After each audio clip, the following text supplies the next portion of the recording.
Welcome to the Free Speech Zone. I'm Ian Conn. So the new cycling laws in New South Wales. There's been a lot of, it's a reactionary topic in Australia. It's an absolutely absurd situation that you can't have a rational conversation with anyone with virtually anyone in this country at this point. Even the cyclists are, they've gone too far the other way, in my opinion. I speak as a cyclist. Now, as far as I'm concerned, I think bicycles, when used appropriately, should basically be allowed to be used anywhere.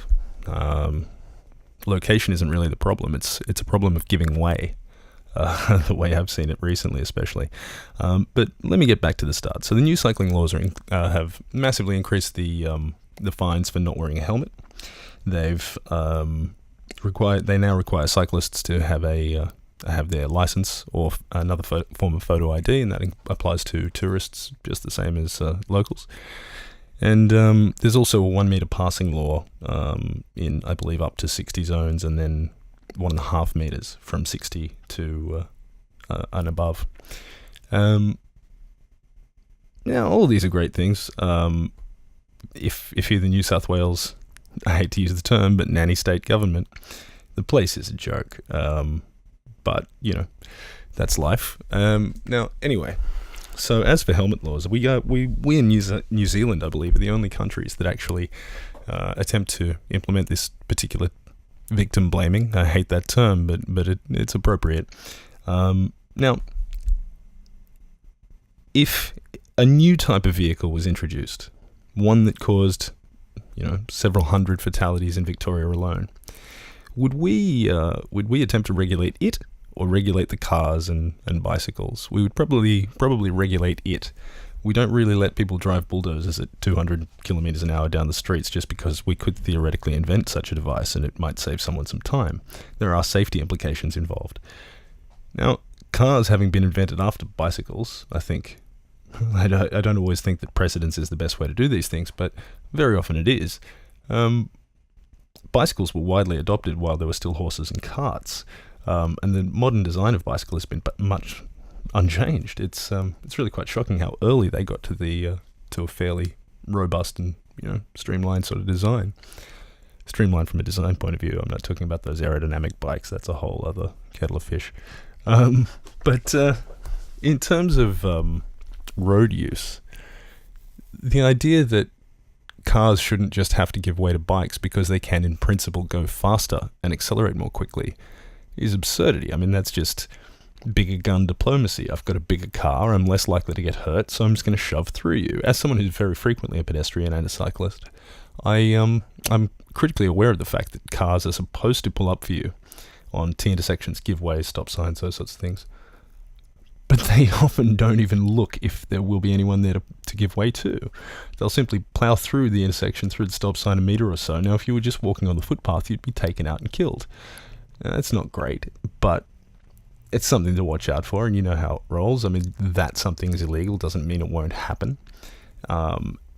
So, yeah, you have to watch out for that. So, adding more rules to a situation where the attitude remains that I'm entitled to be on this patch of earth, no matter what. I'm entitled to fang through this particular little patch of public land at that number. That number says 60. I'm going to do 60 for as much of this journey as I can, otherwise I've wasted part of my time. The idea that it's a dangerous and it's a strange way to travel, to burn up bits of old microorganism to, distilled microorganism from long, long ago, to get from place A to place B. It's just stored solar energy from the past. It's a discussion for another day, but it's something we've all taken for granted. All of us now, I believe, on Earth probably have been born at the time when cars have been around, if not ubiquitous. Even my dad was, cars weren't popular yet when he was born. They were getting there, but not quite. So, we still have people alive who remember when cars were a rarity. But I digress. Cars aren't a rarity anymore, of course, and we've all grown up with them.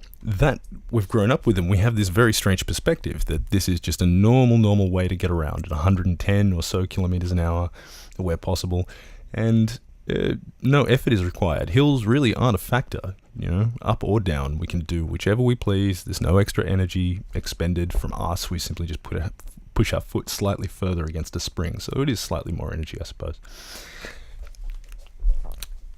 That they are so ubiquitous makes us think that they're normal. They're not normal. It's a really strange, and historically, I would say, we'll look back on it as a really, we won't, but our descendants will look back on this as a really strange time in history when we got around in these little personal things, which was just enough to carry a roof around for ourselves, a little bubble for us and our loved ones, which, I think cars are badly designed. I think that the passengers should be very well protected, but the driver should have a great big spike in the middle of the steering wheel. So if every car came equipped with a great big spike in the middle of the steering wheel, you'd find very few people would hit things.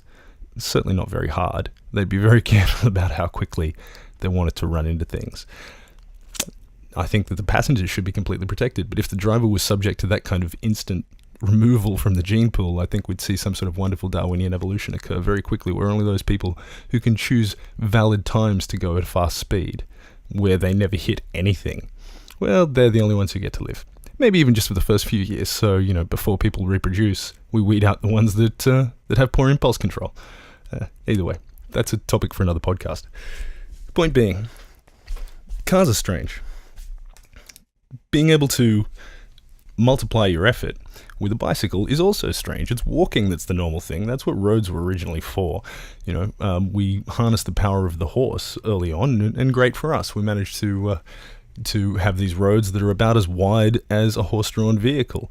The idea of a carriage, a car, comes from a carriage, So we have this concept of how wide a lane should be. We've had it for quite some time. It can fit basically 2 people or 2 bikes in it, or 1 carriage in it. It's not, or 2 people on horseback, if you like. Now, that even harks back to the 6-foot track in Sydney, which I've done quite a few times. 6 foot wide, not 6 foot long. It's not a very challenging track, but 6 foot long. Anyway, these concepts of lanes and how we use them have been largely dictated by scared people not wanting to get injured by bigger things. It's always been like this. I've seen people who aren't used to driving around and being around trucks driving for the first time, and they'll very often, not even for the first time, even experienced drivers, they avoid the shit out of trucks. They don't want to be anywhere near the side of the thing. They don't want to be anywhere near the rear wheels, the front wheels. Just don't be there. Just speed past it, get past it. Oh, I don't have an extra lane. I can't be there. And fair enough too. I'll tell you an anecdote one day about how my dad and I nearly died from a container truck. But anyway, that's a container came off a truck. And we went the other way around it. If we'd gone to the left, we would have died. That's the anecdote. So there you go. I need to tell it another time. I understand that they can be very dangerous. But there's a pretty irrational panic that a lot of people feel.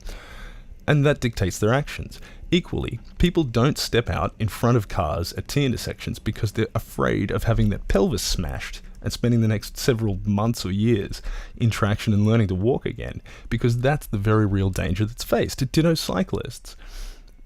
Only the very ballsy get out in traffic, and hence the Lycra warriors. They're showing you their balls and how muscly they are. They're showing you how powerful they are and how they can compete with other traffic in both speed and durability, even though it's an obvious, high-cost signal, which is, a higher cost than can be borne a lot of the time, but it's perception.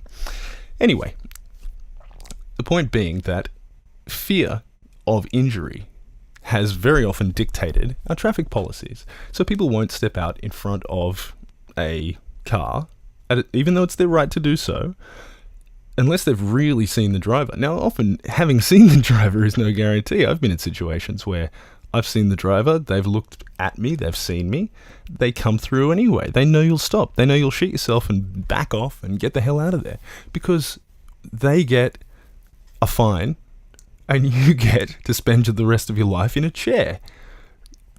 It's just incomparable, the difference in fear. Obviously, there's some fear of of loss of license and loss of livelihood and these sorts of things. But these aren't the kinds of things that people consider in the heat of the moment much of the time, whereas a visceral, physical fear and danger are an immediate reaction. So the car always wins, or the truck always wins.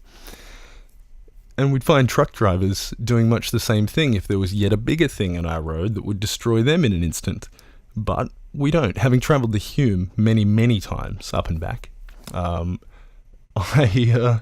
come to know how truck drivers view a lot of these scenarios, and it's not always favourable. But they're an okay bunch as long as you do the thank you, the left, right, left. Anyway, it's probably secret truckie code. I probably shouldn't be mentioning it. The Illuminati will get me. Anyway, point being, fear has dictated this for quite long enough. Now, this happens on cycle paths as well.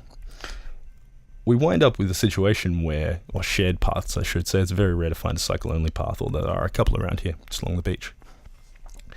It's very rare to find a situation where people feel terribly comfortable being zoomed up upon from behind by cyclists either. And it's the same fear playing into it. Cyclists get just as aggro and are just as irrationally unaware of the danger they pose to others on cycle paths, or shared paths, I should say, as motorists are on roads. Let me say that again. Cyclists are, in my observation, can be just as dangerous to pedestrians, and their attitudes are just as baffling as car drivers' attitudes are to cyclists on the roads. Now, when I hear cyclists rail against these new laws and whatnot, and I think the helmet thing is absurd. As I said, it's only us in New Zealand, and everywhere else in the world there's enough cycling participation that there's a critical mass of cyclists, to coin a phrase, that will ensure a certain level of safety. I don't know the name of the study, but there was a study recently released that reinforced that. I think there's been a few. But yeah, so aside from the helmet laws, which I think is silly, I think up until recently, I actually thought everyone had to carry ID all the time. I was actually, I was probably 25, so it's 10 years ago, 25 before I realized, shit, I can just go out of the house without carrying any ID at all. I'd been driving so long that when public transport sort of happened, I was just like, wow, this is, obviously I got a train to school every day and whatnot, but yeah, driving really becomes a part of how you think about your life. You can't leave the house without the car keys, or without your license, or without the capacity to get more fuel. You can't go out there with no money, nothing in your bank account, or just not bring your bank card or your wallet, because if you don't have enough fuel, you won't get home. You can't push the thing. So I've seen this from all of these angles, and as a dog walker on shared paths, I see it from yet another angle. And I think that English, as wonderful as it is at borrowing terms from other languages and appropriating them, because I think cultural appropriation gets a damn bad name these days. I think that if you find something fine about another language or delectable about another culture, I mean, we could never have a fashion revolution in the West where feathers became headdresses, because the first person to try and do it on a runway or in any other situation would be shouted down as some sort of cultural imperialist, which is absurd. But the idea that the English language, I mean, we appropriate terms left and right. I mean, this was a different language before England was invaded by the French, or the Normans, It was a different language before it was invaded by the Angles earlier on. Old English is a unrecognizable thing. Middle English is a very, very strange thing. But much more readable and understandable. But the influence that these the Romance languages have had on our culture has been quite astonishing. The cultural exchanges. And obviously it goes both ways. I mean, the French have just recently legislated about not using the term email, and they have this very long French term that they've mandated the government use in its communications instead, as an attempt to preserve French. And I think that the best part about English is that it's one of the best parts is that it just picks up new phrases and new things all the time as necessary. And I think one of those that the other one, I'll digress for a moment. I think that the other wonderful thing about English is it is an elitist language, and I'll explain what I mean by that, because elitism usually isn't something I'd go for. But English lets you tell the background of the speaker in terms of class, in terms of education. It's a difficult and obtuse enough language that the mistakes a person makes tells you as much about the person as the content of their speech a lot of the time. That may sound horrible and judgmental, but I mean it as a praise and a compliment to English. People complain it's a difficult language to learn because there's no rules. Well, that's exactly right. Knowing all the rules shows that you can learn all the rules of a language, and that's an accomplishment in and of itself. That it's hard doesn't mean it's not worth doing. In English's case, that it's hard is the only way to do it, to show, hey, look, you can master a hard language. That's just speculation on my part, but I'd like to think that English is a wonderfully inaccessible language. Anyway, back to importing words. My favorite word that we don't use, a former friend of mine has one as well. And if any of you out there know exactly what this word is in German, he believes it's a German word, which translates closely to dreaming of the world as it ought to be. Let me just leave you with that for a second. Dreaming of the world as it ought to be in German. They don't do much of that. So I understand. It's weird that they have a word for it. They've never done that sort of thing before. Dreaming of the world as it ought to be, attempting to carry out those dreams, going out, and maybe crossing some borders, attempting to, but yeah, if there is such a word, do let me know. I'm on Twitter. I'm sure I've told you at the start, but or at the end. I'll put this somewhere. You know my Twitter handle. It'll be in all the descriptions. You know it. I can't remember it. Anyway, long story short, that's one of my favorites. If that's a real word, then I hope that can be brought into English. Schadenfreude is great, obviously. We needed that. But the distinction between I'm going to get the pronunciation terribly wrong. It's not my strong suit. But the distinction between wielrenner and Fietser. Let me just double check that. I did make a note. Fietser and wielrenner, which translate to cycler and wheel runner. It needs no further explanation, does it? You all know exactly what we're talking about. Even if you've never heard the terms before, if you've never been to the Netherlands before, irrelevant. You know who we're talking about. Some of you get around in lycra as though you're running a race on wheels. You are a wheel runner. It translates the way you think it does. Dutch is brilliant like that a lot of the time. You're a wheel runner. You carry sponsorship for some reason. You want the lightest and fastest and most difficult to maintain yet cutting edge gear you can possibly find. You think you're a racer. That's fine. That's great.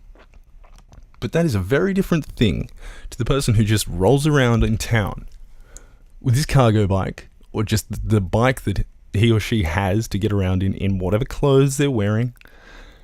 Except for, obviously, you might want a coat and a raincoat in the Netherlands. I went there in February. I don't know what the place is like most of the year, but in February it's a cold fucking place. You want to get into those coffee shops as fast as you can.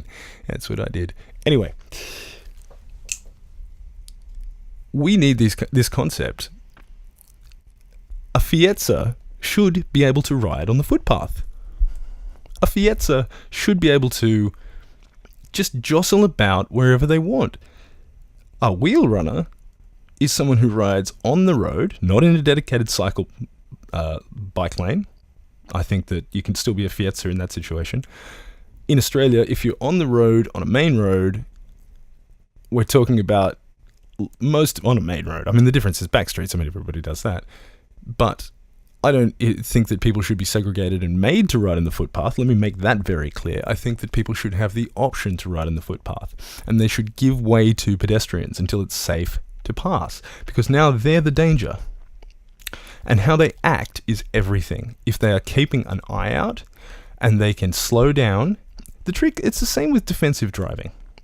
If you're riding or driving And I've driven many things and ridden motorcycles. I've never driven heavy vehicles, really. Driven up to it, just a normal car license, the biggest thing you can drive on that, like a moving van filled with stuff I drove once. Point being, I've driven lots of smaller things fast. You don't ever want to be in a situation where if you can see, say, 200 meters up the road, but at this speed, it's going to take you 201 meters to stop, you fucked up. You fucked up. No matter how quick you want to go, unless if you're running from the cops or if it's life and death to get home. I once pulled off a maniac move because I was going to miss that live episode of ER. That was probably not a wise decision. The point being, except for those sorts of circumstances, you want to always maintain the capacity to stop within the distance you can see. And that includes hidden obstacles. So if you've got a blind corner you're coming up to, you need to slow down until it's no longer a blind corner and you can see past it. And that means that's why we have stop signs largely. Not just about which road has priority and should get the traffic moving, but it's about you can't see until you've really stopped and then you go, oh shit, I can't see to the right. Okay, I'll just creep up here a bit. Oh cool, okay, it's clear to go. Off we go. You need to be able to see where you're going and you need to be able to see what's coming at you. So, a cyclist, well, let me use the terms. Fietser riding on the footpath you should be able to slow down and do whatever they'd like. Now, if you want to wheel run, that's great. You can wear Lycra on the footpath, but don't, for the love of God, pretend it's a race. I was once in Royal Park in Melbourne. Many of you may know this. There's a section just near it was the old Children's Hospital at the time, but it's the new Children's Hospital. It's the Children's Hospital, where you basically you can find yourself. It's a circle. It's got it used to have a little pergola thing in the centre, but I think that got taken over. That asbestos may have been involved for some reason. I remember there being asbestos in a little note. Anyway, irrelevant. Up in the around the native grass circle, I believe it's called now. Anyway. There was a dude up there once doing the whole lap thing, thought it was a velodrome, and I was up there with a dog. And he was going fast until eventually I was like, yelled at him to slow down and stop one lap, and he came around the next lap, and he was like, what do you fucking want? And I was like, look mate, people are walking here, old people walking, there are disabled kids and leukemia kids coming from the thing. I was yelling, I wasn't this reasonable, but this is where I was coming from, was that there were leukemia kids and whatnot, taking a walk through the park, not expecting this kind of thing, and there's no way at the speed he was doing, which would have had to have been about 55 or so. I mean, I'm no expert at this, don't claim to be, but if it wasn't 50, I'll eat my own headphones. So, yeah, there was no way that on a shitty little rim brake situation on a racing bike that he had, just at the speed he was doing, that he'd be able to stop if anyone came up through. There was quite a few trees on some of the entrances. No way. And so it's a whole thing ensued, and I was there with my then girlfriend who wasn't happy about any of this. But he said to me, I'll never forget, mate, do you know how fucking fit and strong I am? And I just laughed. I've never, when he thought it was going to come to blows. It wasn't going to come to blows. I was just yelling at him. But yeah, he said, do you know how fucking fit and strong I am? Never forget it. Anyway. And he was pretty big looking sort of dude, but I mean, that's not really the point, is it? You know. Anyway. They don't tend to last that long on the street, is my experience with fights, but that's okay. Who am I? I'm Mr. Rubberman. I stopped fighting when people started bleeding. You know what I mean? When things started getting out of hand at or around adulthood, I'd had about enough. But the point being, this whole I'm in a zone where I'm allowed to go as fast as I want, or up to and including this speed, applies to cyclists as well. It applies to wheel runners as well. And what we need to do is change the attitudes of everyone involved in being on the road and footpath and shared cycleway, etc. That you can slow down. That thing's got brakes on it. You're allowed to slow down. You're allowed to stop at a red. I know, it takes ages. But just chill with it. This fast-paced pace of life thing is partially to blame, in my opinion. It's a bit much, the whole, if I don't get home in the next 3 minutes, then something bad will happen. It's like, well, yeah, I know you got to get the kids off to so-and-so, and you got to do this, and you got to do that. And that's not really the end of the situation. There is time. You just have to, remind yourself that things do take time. And that it took an extra 30 seconds at the lights. Well, you got that 30 seconds to yourself, which is more than you can say from, where you've been or where you're going a lot of the time. So, try and enjoy the scenery on the detour. I'm as guilty of not doing that as the next man, but it is something to try and do. We need to just have a little think about completely shared zones. In especially shopping centres and things like that. I think that shopping malls, I should say, pedestrianised style shopping malls. I think the thing with Ackland Street is a brilliant idea. I think Sydney Road should be pedestrianised. I don't think there should be any cars on that.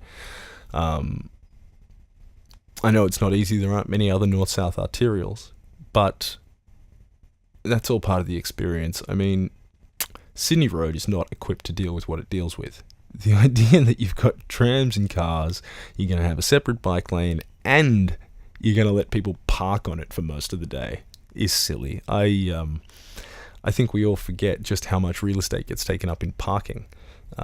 Most of it is obviously paid along Sydney Road. I would expect. It's a long time since I've parked there, but I would imagine. That said, it's it's real estate that it's usually only obviously in the off-peak direction. But Sydney Road's not the only problem. I mean, I don't understand why we let people park on roads for free. Why we just sort of doss on the side of the road and go, cool, that's it. I'm done with this car thing for now. I'm sure I'll come back to it later. Don't anybody touch it! Don't touch it! Well, I don't know. There should be car parks, there should be parking lots, there should be part of multi-story developments. There should be underground car parks in apartment buildings which service both public car parking and then perhaps other levels which serve as the private car parking. Cars are a reality. Nobody's denying that cars are a reality. This whole VCAT trend of going, oh, you don't need car parking spaces in this building, well, they'll just park outside, is silly. We need to rethink our entire thoughts about road use. Roads should be shared spaces. Obviously, the brake should be a more used pedal than the accelerator through most of cities. We're not talking about in the country, we're not talking about on freeways, we're talking about where different modes of transport interact routinely and regularly, and do so with devastating consequences for people. It's the most difficult part of this is to try and understand why people have such a difficult time imagining themselves in that other person's position. Have you never cycled anywhere? Have you never owned a bike? Are you serious? They sell 1 million of them a year, or more than that now in Australia. There's only 23 or 4 million people here. I know people buy lots of bikes. It's not quite like cars, where you own a car, and unless you've got some money or you have a plaything, you don't tend to own two for yourself, Whereas bikes, I think I own 3, and I don't even ride that much. So it's, I get it. But can that many people in the comments section of the Daily Telegraph and news.com.au, can that many people genuinely have this strong a set of feelings about cyclists? When we're not talking about just, I'll bump him out of the way like we're playing a bumper car game or like it's Grand Theft fucking Auto. I'm just going to put him under the wheels of my semi-trailer. This is a really, you know what I mean? It's life and death. And motorists are complaining about, if I have to give him a meter, then I won't be able to just fly past at 60. And I like flying past at 60. And I want to, I'll have to wait for a minute and go around him and wait till there's no traffic. And it's, but fuck him. Well, yeah, well, fuck you, buddy. It's like, you're the one driving around in the weird, abhorrent shell, the cage, as my motorcycling friends used to call it on alt.rec.motorcycles.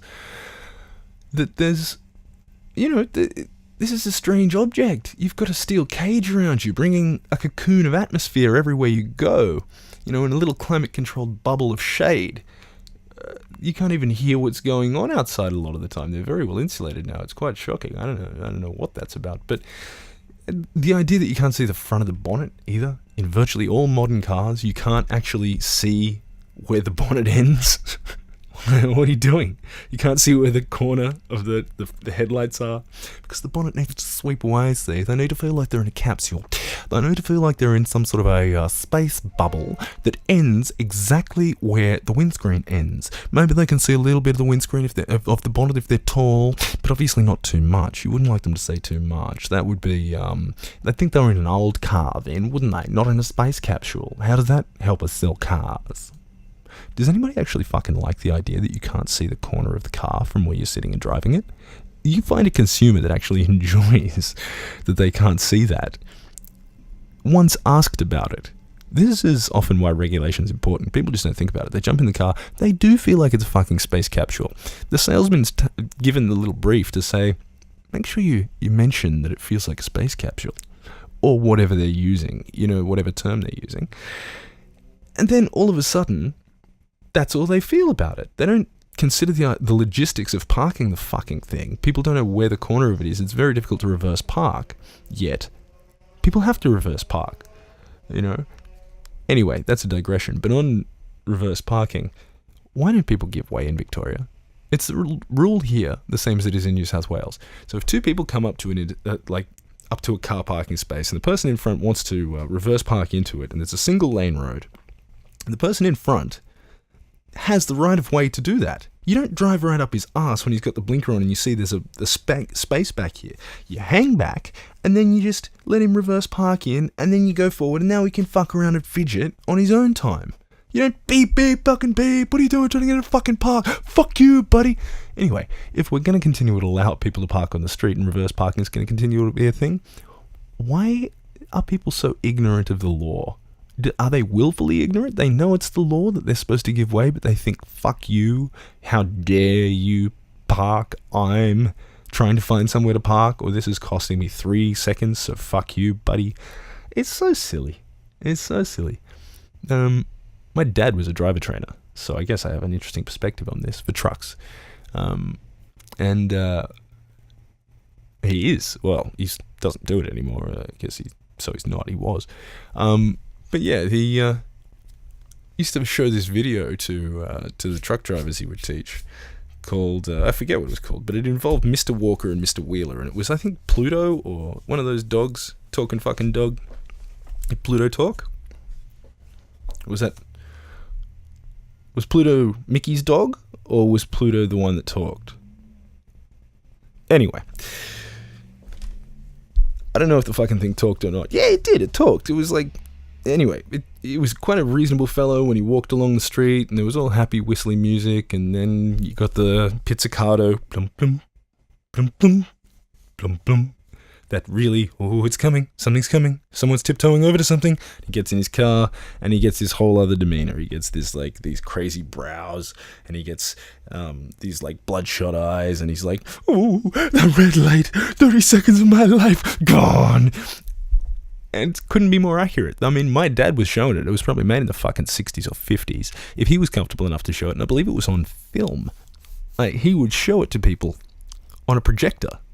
Like a little snuff party, like a little 8mm party, but a darkened room with truck drivers showing them that kind of thing. And they didn't have any interest in that in the 80s and 90s, nor should they, one supposes. And I just think more widely now that it's not just cars and trucks, which that was once the education campaign for those who drove bigger, more scary vehicles, that, hey, look, there's no reason to get like this guy just because you're behind the wheel.